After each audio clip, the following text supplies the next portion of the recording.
Andrea's been part of the team that administers and presents the Chesley Awards for nearly 2 decades now. Traditionally, the Chesley Awards ceremony is held at Worldcon, but due to the global pandemic this year, they were awarded online on October 24th, 2020.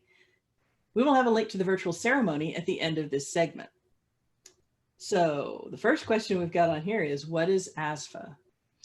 Okay, ASFA is the Association of Science Fiction and Fantasy Artists, and you did it correctly. You said ASFA, which is the way most of us refer to it. In the video, which I'm glad to see you're going to have a link to, several of the artists that won the award, and thanking ASFA or the ASFA, and we just usually say ASFA. It's a 501c3 organization. Its membership is open, obviously, mostly to artists, but also to people connected with, like I am a member. As I said earlier, I am in no way, shape, or form an artist. I will never claim to be, but I am art show management. I am also a collector, as my walls can prove, and the pile in the corner that will someday get on the walls when I get more walls or just rearrange. So we have an active website that people members can display work for other members to see, galleries. We have webinars, and our main thing is every year we do present the Chesleys, which are named after, which I know is one of the next questions, named after Chesley Bonestall, who was an astronomical artist, who did there is a wonderful documentary that is, I think, available on Amazon and maybe on YouTube, or actually you can find links to it on YouTube, called Chesley Bonestall, A Brush with the Future, which talks about, it's about, I don't remember, I think it's about a half hour or so, or maybe 40 minutes, which tells about the life and times of Chesley. And he did, it's very interesting, he did paintings when they were getting ready to build the Golden Gate Bridge, of concepts of the Golden Gate Bridge to sell it literally to the public. Like, oh, wow, look at this. This is going to be so cool. And he is famous for his astronomicals, and he did absolutely beautiful work. So the first year, and Sarah Felix, who is our current president, addresses this in the video. The first year they were just the ASFA Art Awards, but then the next year they renamed them the Chesley Awards in his honor, and they have stayed the Chesley Awards. They are given every year, as you said, at the Worldcon usually. Sometimes, however, when the Worldcon is held outside the continental US, they will be held at the NASFIC, which is the North American Science Fiction Convention, which, for the people that either don't want to or can't afford to travel out of the country, they have a smaller, or sometimes larger, depending, convention in the continental US. And if we don't have enough of our members or board, going to the Worldcon held in another country, we will give the awards at the NASFIC. They are a peer award. Anybody can suggest a piece, and it can be 3D, 2D. I'll tell you the categories in a little bit. Anybody that you're walking through your local art show and you see a piece that stops you in your tracks, we have a web link, and you can send a link to that site and say, I saw this piece, it's really great, I would like to suggest it for a Chesley.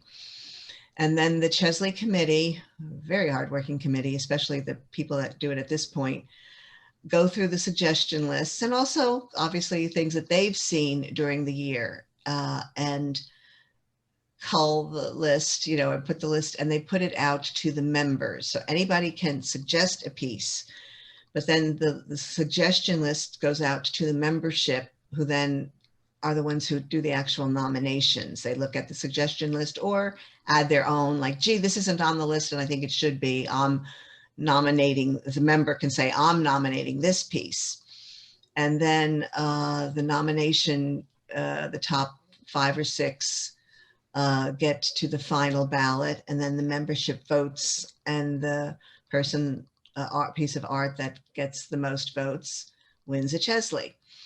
And there are several categories. Yeah, let's talk about that. Yeah. Okay.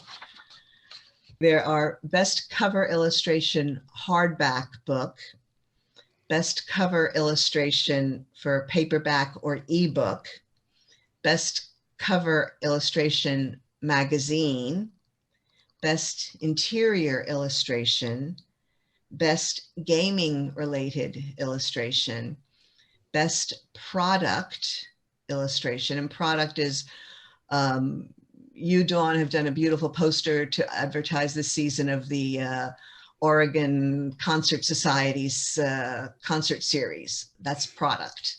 Yeah. And that can go into that. Best color unpublished and best monochrome unpublished. And I remember at one of the award ceremonies, somebody said, if it's unpublished, how do you know about it? And this is where it comes, like, you're going to your local art shows and you see it there, but it's not been used as a cover or an illustration in a book.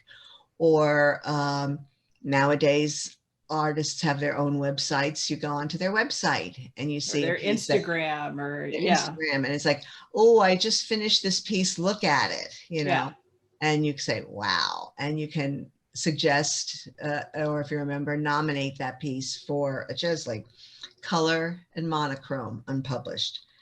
Best 3D, which is kind of self-explanatory. Best art director. And this is a widespread category for, like, art directors for publishing companies, Wizards of the Coast, gaming companies, best art director. And then best lifetime achievement award. And this is a very prestigious one, somebody who's been usually in the field for a bit and has done obviously absolutely outstanding work, and they get a lifetime achievement award. And as I said, this, when it comes down to the actual voting, and it comes down to the voting on the finalists for the actual winner, it's a peer award. So that sets it apart a little bit because, as I said, while people that like myself that are art show management are members of ASFA, I think the majority of our members are artists. So it's artists judging or giving their opinion on other artists' work. So when it's your peers, I think it means more, because it's like, wow, it was Sally Field and the Oscar. You like me, you really like me. So, that type of thing. And the award itself, the physical award, for the last several years, an artist out in Washington, Joy Day, who's a glass worker, has been doing it. And each year in the last several years, she's been doing something different. And this year's award is, although she did suggest the sign that said Giant Meteorite 2020 with just like a meteorite smashing into the earth. That was not the final award. That was not the final. It was a suggestion, and kind of like at that point we were all. I've seen T-shirts with that on it. So yeah. Yes, exactly. But we wanted something a little bit different. So she did it's 4 inches high by 4 inches wide by 12 inches long. It's like a rolling wave with the Apollo 13 capsule that splashed down. And she did the, blown glass for the capsule and painted the doors and the windows. And then it's like there's a picture of it in the video of the ceremony, obviously. And then the one end where the wave comes down is where we engrave the name of the category and the winner for this year. And because it is an award for artists, the award itself is a work of art. Yeah. And so what's your favorite category? Just for me, the color unpublished and the 3D. And when I am, and like when we get the suggestions list, you narrow it down, and when we get to the nominations list, we have thumbnails up on the site. And like if you're a member, you go to the site and it lists like, the name of the artist and the piece that they are being nominated for. And then you can go to the gallery and see the thumbnails. When I am doing my voting, I look at the thumbnails, and there's like a little X in the top corner where you can click on it and find out, okay, who the artist is and what the thing is. I don't do that. I just look at the pieces, or the thumbnails of the piece, whether it be 2D or 3D, and do my vote from that. And since it is the Chesleys, I will freely admit to having sometimes a little bias towards astronomicals. You know, like Because of the history of because of the history of the award itself, I Yeah. have a slight bias towards that. That's not to say that I only vote for anything, you know, to get my vote, you have to have an astronomical piece. No, but if it's a choice between two, personally, I tend towards the astronomicals, because I just also like them too.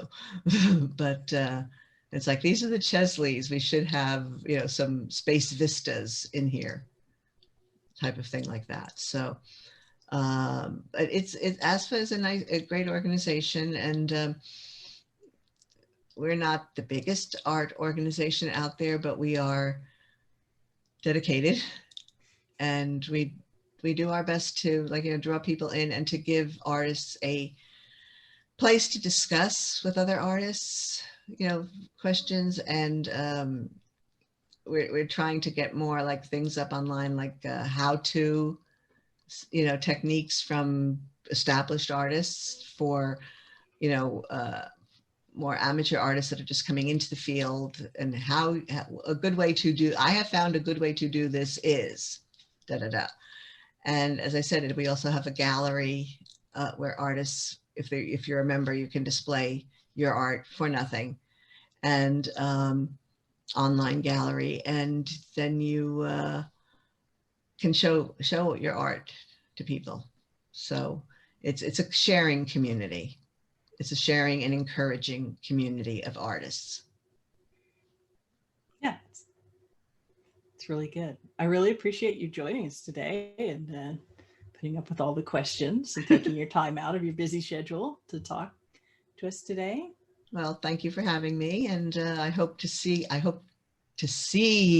everybody in DC next August, and I promise you that myself and my staff will be doing our level best, and unlevel best, because some of us are a little unlevel. We're doing our best to present you with the best art that we can possibly find for your delectation and purchase, please, because we have to support our artists. Yep, I think everybody needs that support after this rough year. Oh yes, they most certainly do. So we definitely, when you ask like what my goals are, is to provide that space for, Yeah. you know, for people to get together and to enjoy art, and to, as I said, hopefully sell for the artists.